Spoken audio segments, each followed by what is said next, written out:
ಇವತ್ತಿಗೆ 19ನೇ ದಿನ ಯುದ್ಧ ಶುರುವಾಗಿದೆ. ಕ್ಷಿಪಣಿಗಳ ಹಾರಾಟ, ಡ್ರೋನ್ಗಳ ಹಾರಾಟ, ಅಮೇರಿಕ ಇಸ್ರೇಲಿನ ಅತ್ಯಾಧುನಿಕ ಕ್ಷಿಪಣಿಗಳ ದಾಳಿ ಮುಂದುವರೆದಿದೆ. ಇರಾನಿನ ಒಬ್ಬೊಬ್ಬ ನಾಯಕನನ್ನು ಹುಡುಕಿ ಆತನ ಜಾಗವನ್ನು ಪತ್ತೆ ಹಚ್ಚಿ ಹೊಡಿತಾ ಇದ್ದಾರೆ ಇಸ್ರೇಲ್ನವರು, ಅಮೇರಿಕದವರು.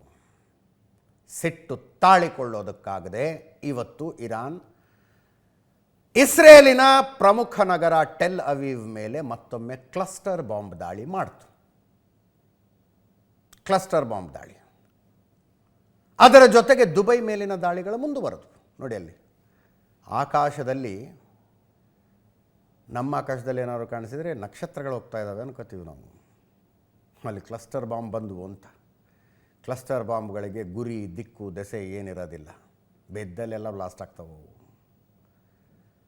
2008ರಲ್ಲಿ ಈ ಮಾದರಿಯ ಬಾಂಬ್ಗಳನ್ನು ಬಳಸಬಾರದು ಅಂತ ಅಂತಾರಾಷ್ಟ್ರೀಯ ಮಟ್ಟದಲ್ಲಿ ನಿರ್ಣಯ ಆಗಿದೆ. ಯುದ್ಧದ ಸಂದರ್ಭದಲ್ಲಿ ಯಾವ ನಿರ್ಣಯ ಏನು ಸಂಬಂಧಕ್ಕೆ ಬರೋದಿಲ್ಲ.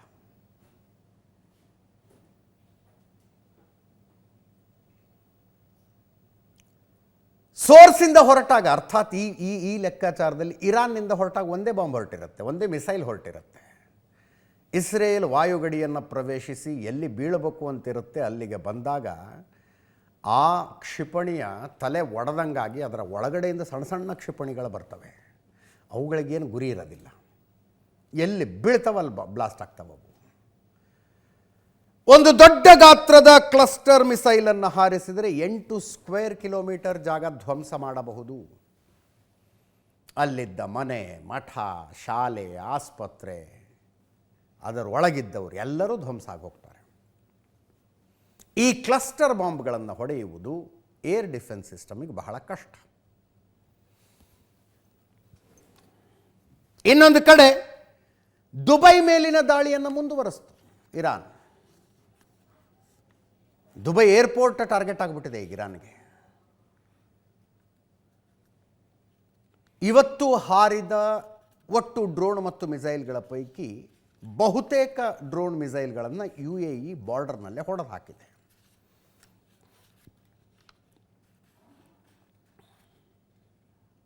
ಬ್ಯಾಲಿಸ್ಟಿಕ್ ಕ್ಷಿಪಣಿಗಳನ್ನು ದುಬೈ ಏರ್ಪೋರ್ಟ್ ಕಡೆ ಹಾರಿಸಲಾಯಿತು ಇವತ್ತು ಇರಾನ್ನಿಂದ.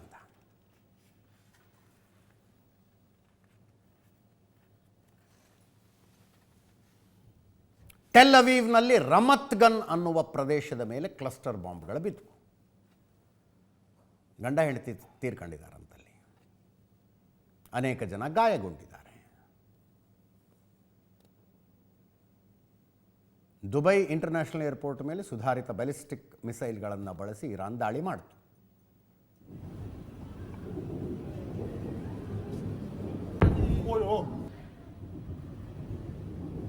ಯುದ್ಧ ನಡೀತಿದ್ದಾಗ ಇಂಥ ಶಬ್ದಗಳು ಬಹಳ ಸಹಜ.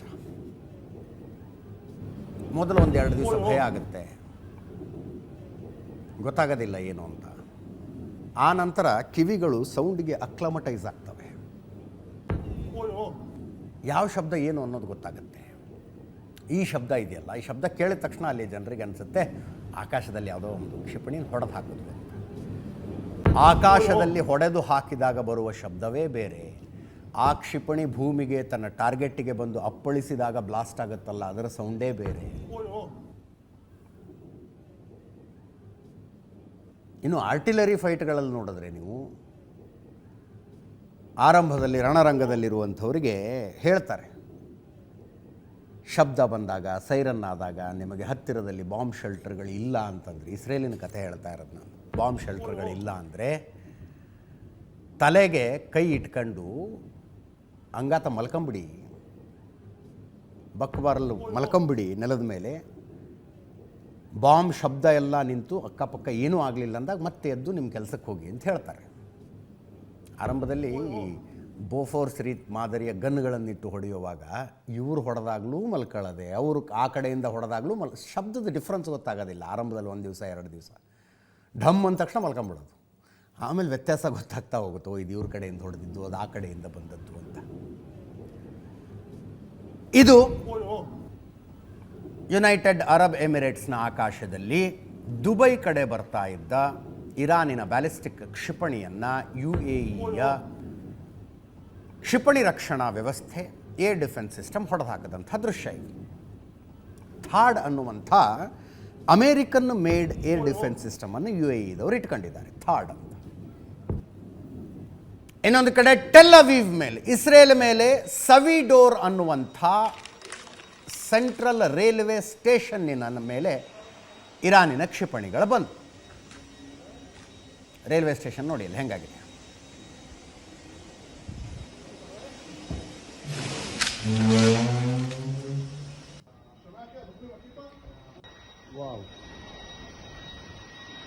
ಟೆಲ್ ಅವೀವ್ನ ಒಂದು ರೈಲ್ವೆ ಸ್ಟೇಷನ್.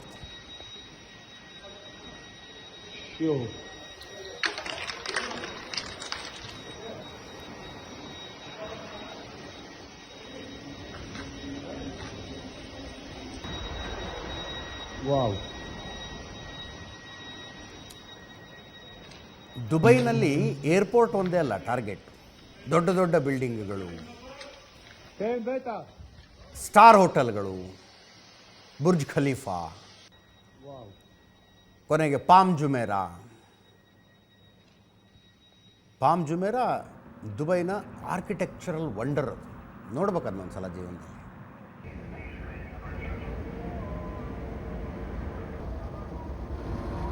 ಅವುಗಳ ಮೇಲೆ ಅಟ್ಯಾಕ್ ಇರಾನಿಂದ. ಯುದ್ಧದ ಆರಂಭದಲ್ಲಿ ಹೇಳಿದ್ರು ನಿಮ್ಮ ದೇಶದಲ್ಲಿರುವ ಅಮೆರಿಕದ ಸೈನಿಕ ನೆಲೆಗಳ ಮಾತ್ರ ನಮಗೆ ಟಾರ್ಗೆಟು ಅಂತ. ಈಗ ದುಬೈನ ಹೆಮ್ಮೆಗಳು ಅಂತ ಏನೇನಿದಾವಲ್ಲ ಅವುಗಳನ್ನು ಹೊಡಿತಾ ಇದ್ದಾರೆ. ಯಾಕೆ ಅನ್ನೋದನ್ನು ಎಕ್ಸ್ಪ್ಲೇನ್ ಮಾಡ್ತೀನಿ, ಆಮೇಲೆ ಸೆಕೆಂಡ್ ಹಾಫ್ನಲ್ಲಿ ಎಕ್ಸ್ಪ್ಲೇನ್ ಮಾಡೋಣ. ಮತ್ತೊಂದು ಕಡೆ ಇರಾಕ್ನ ರಾಜಧಾನಿ ಬಾಗ್ದಾದ್ನಲ್ಲಿರುವ ಅಮೆರಿಕದ ರಾಯಭಾರ ಕಚೇರಿ, ಅದನ್ನು ಅಮೆರಿಕ ಖಾಲಿ ಮಾಡಿಬಿಟ್ಟಿದೆ ಆಗಲೇ. ಅದ್ರ ಒಳಗೆ ಏನಿದೆ ಅಂತ ಇರಾನ್ನವ್ರು ಅಂದ್ಕೊಂಡಿದ್ದಾರೋ ಏನೋ, ಹೊಡಿತಾನೇ ಇದ್ದಾರೆ. 5 ಡ್ರೋನ್ಗಳಿಂದ ಅಟ್ಯಾಕ್ ಮಾಡುತ್ತೆ ಇವತ್ತು ಇರಾನ್ ಅಮೆರಿಕದ ರಾಯಭಾರ ಕಚೇರಿ. ಇರಾಕಿನ ಸೇನೆ ಅವುಗಳ ಪೈಕಿ 2 ಹೊಡೆದುರುಳಿಸ್ತು, ಇನ್ನು 3 ಬಿದ್ದು ಅಲ್ಲಿ.